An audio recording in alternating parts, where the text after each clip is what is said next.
Assalamualaikum warahmatullahi wabarakatuh dan salam sejahtera kepada semua pelajar dan pendengar. Kali ini kita akan bincangkan pula mengenai topik yang ini pembezaan fungsi hiperbolik. Okey. So untuk suatu fungsi hiperbolik, fungsi asas dia ada dua sahaja. Yang pertamanya adalah yang ini sin hiperbolik dan juga cos hiperbolik. Ada dua sahaja. Dan ia merupakan suatu gabungan linear sebutan eksponen X dan juga eksponen power of negative X. Jadi dia boleh ditulis sebagai yang berikut. Ini ada dua ni kan, nombor 1 dan nombor 2. Yang pertama sekali adalah cos hiperbolik, yang kedua adalah sin hiperbolik. Jadi kalau kita perhatikan, kedua-dua ni semuanya sama kecuali tandaan positif dan juga negatif. Di mana untuk cos hiperbolik dia adalah positif, sementara untuk sin hiperbolik adalah negatif. Boleh? Okey, kita akan pakai yang ini Jadi cuba kita lihat satu contoh kat sini. Kita nak dapatkan terbitan bagi cos hiperbolik. Jadi apabila kita differentiatekan cos hiperbolik, kalau kita mengambil takrifan yang berikut, jadi kita akan dapat apa? Yang pertama sekali kita lihat kita dah daripada cos hiperbolik, last kali jawapan kita akan dapat sin. Nampak? Dan kalau kita buat sin pula, kita akan dapat cos. Okey? So jadi apabila kita nak differentiatekan dia, kita buat seperti biasa, cuma kita perlu mengambil pakai yang berikut. Yang ini. Yang saya kotakkan ni. Ini So ddx cos hiperbolik, kita akan ddx kan function tersebut, yang ini 1/2 eksponen x plus eksponen negatif x, dan kita buat terbitan seperti biasa, dan kita akan dapati hasil dia adalah sin hiperbolik. Boleh So sama juga untuk sin hiperbolik, apabila kita buat cara yang sama macam di atas tadi, kita akan dapat cos hiperbolik. Boleh So cos dapat sin, sin dapat cos untuk yang hiperbolik. Baik. Ini adalah rumusan rumusan bagi terbitan bagi fungsi hiperbolik. Ada semua sekali ada 6 dekat sini. Jadi kita perhatikan, kita ada sin hiperbolik, kita ada cos hiperbolik, kita ada tangent, kita ada cosecant, kita ada secant dan juga ada cotangent. So jadi kalau kita lihat dekat sini, tak ada pun di bahagian kiri kat sini tak ada pun yang ada kuasa 2 kan. So macam mana kalau kita nak buat contoh kalau kita nak buat cos hiperbolik kuasa 2, macam mana kita nak buat? So nanti kita lihat, kita akan lihat contoh macam mana kita nak buat. Ini adalah basic kembangan rumus bagi terbitan. Sin dapat cos. Nampak? Itu yang ini kita dah cuba tadi kan. Cos dapat sin. Tangent dapat secant. Square dekat sini. Cosecant dapat minus cosecant darab cotangent.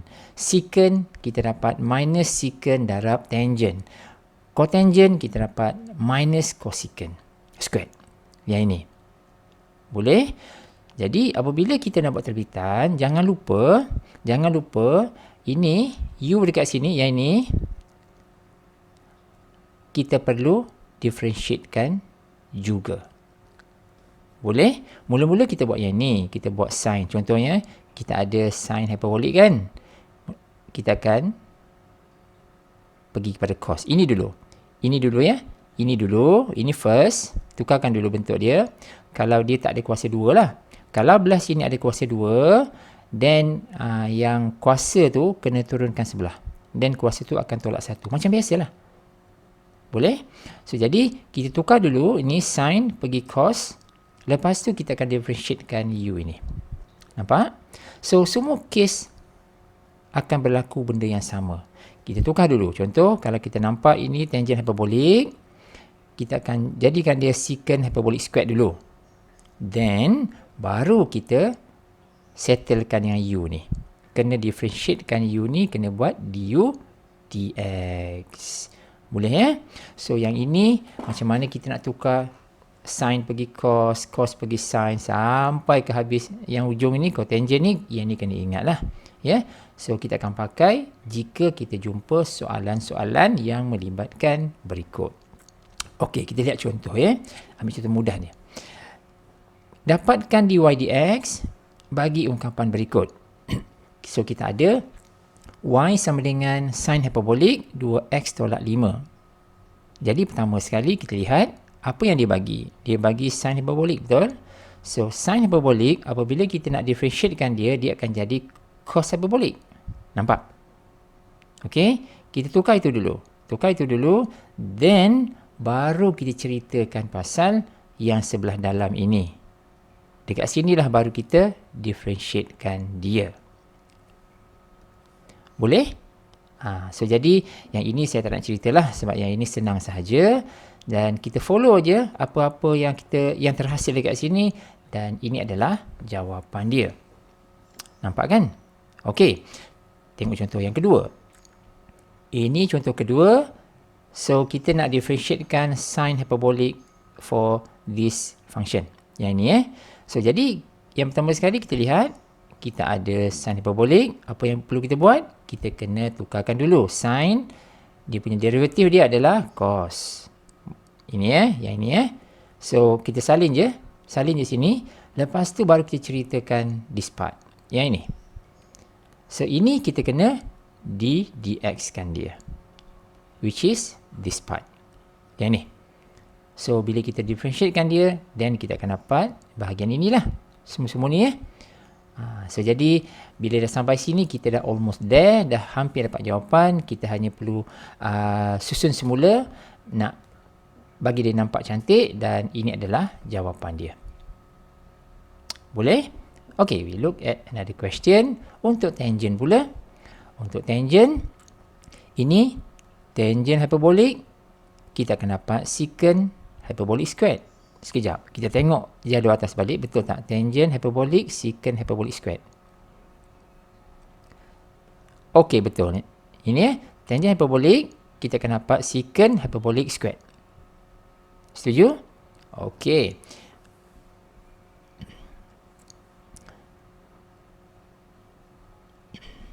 Okey, yang ini So, yang ni dah okey. Then, kita perlu differentiatekan. Ini kena differentiatekan yang ini. Seperti biasalah yang ini. Dan kita susun semula. Dan kita akan dapat jawapan seperti berikut. Okey. Ini adalah apa? Ini adalah... Okey guys. Ini kita dah start jumpa kuasa 2. So, kalau kita perhatikan. Jadual bagi rumus kita tak ada kuasa 2. Ya, tak ada kuasa 2. Yang ada yang tangent hyperbolik saja. So, sekarang ni ada kuasa 2. Okey. So, pertama sekali kita kena lihat apa yang dia bagi. So, mula-mula dia bagi tangent hyperbolik. Setuju? Jangan tengok kuasa 2 dulu. Ya, jangan tengok kuasa 2 dulu.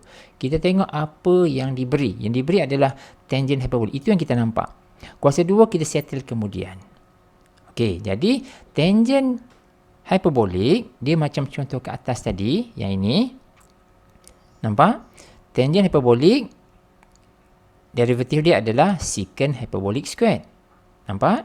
So, kita settle yang itu terlebih dahulu. Jadi, sekarang ni, apabila kita nampak yang ini, maka kita kena buat ini dulu. Kamu semua nampak? Ini yang pertama. Boleh? Yang kedua, baru kita cerita pasal kuasa dia. So, nampak tak ini? Dia kuasa 2. So, 2 akan pindah ke tepi dan 2 tolak 1. Setuju? So, yang kedua adalah yang ini. Maka dia akan pergi ke sini. Nampak? So, nampak ya? Kenapa 2 ni duduk tepi ya? So, kita akan turunkan 2 dan 2 ni tolak 1. Contohnya macam tu. So, bila dah habis itu, baru kita selesaikan yang ini, yang X ini kan. So, kita akan ddx kan dia. Tengok apa cerita. And of course, dekat sini kita dapat nilai dia 1 kan.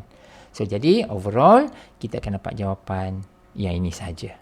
So, secant hyperbolik squared X darab dengan 2 tangent hyperbolik X. Itu saja. Dan ini adalah jawapan dia. Boleh? Itu adalah aturan dia ya. Aturan dia. So, kena careful kat situ. Okay, kita look at another example. Okay, ini tangent hyperbolic kuasa 4. So, apa yang saya sebut tadi? Mula-mula kita lihat ini dulu.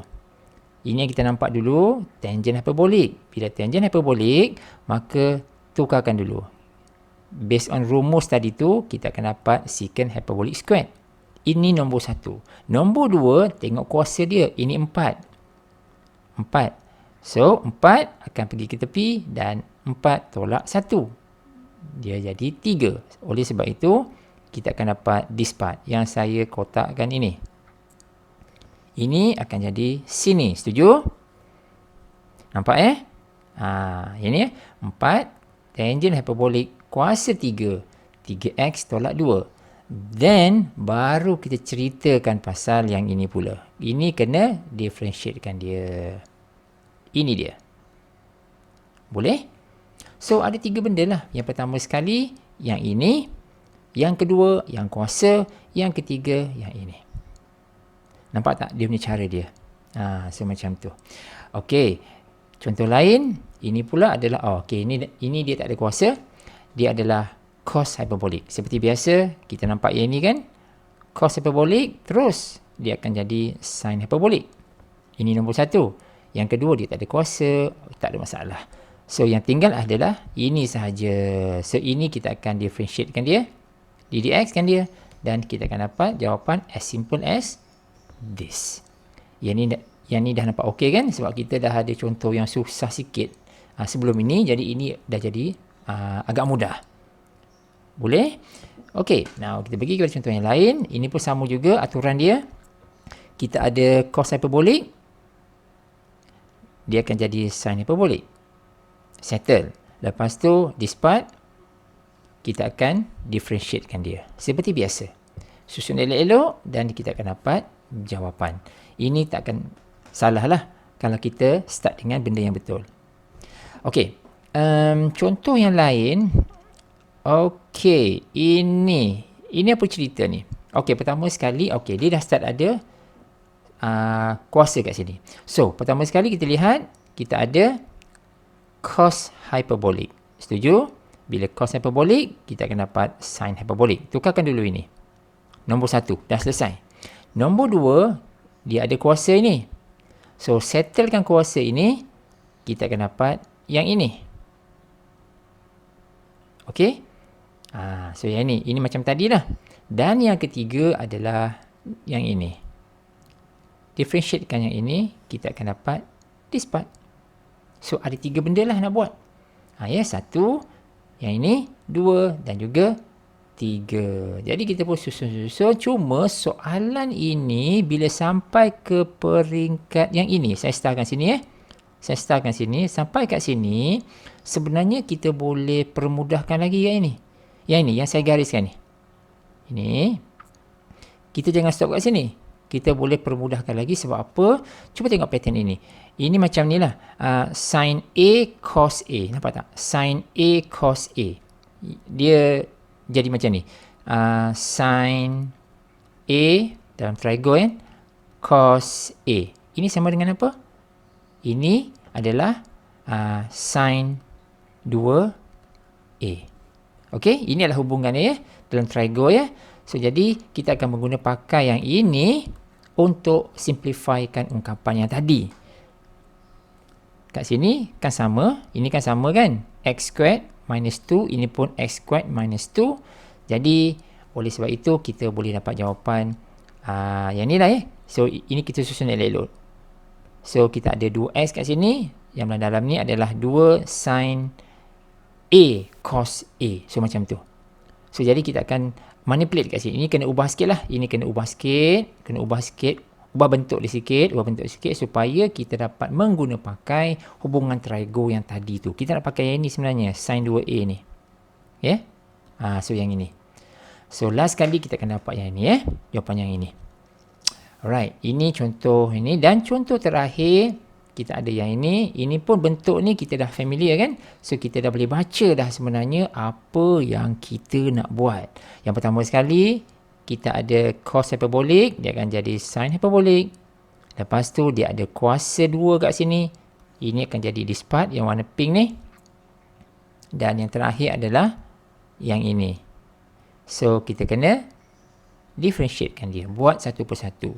Cuma bila sampai yang kat sini, kita bertembung sekali lagi yang ini. Yang ini. Nampak tak pattern tadi tu? 2 sin A cos A. Macam tu. Kan? 2 sin A cos A. Dia akan jadi sin 2A. Ya, sin, ini. Sin A, sorry. Yang ini. 2 sin A cos A. Sorry guys. Saya terlupa. Ni 2 sin A cos A sama dengan sin 2A. So, jadi kita akan pakai yang ini. So, tadi saya silap Kat sini, dekat sini kita tak nampak lagi. Kita kena ada yang ini. 2 sin A cos A. Ini contoh tadi. Dan dekat sini pun sama juga. 2 sin A cos A. So, dekat sini kita akan dapati jawapan akhir kita adalah yang berikut. Okay guys. So, itu adalah topik bagi pembezaan fungsi hiperbolik. Okay guys. So, saya stop sampai sini dulu. Hope you enjoy the video. See you in the next video.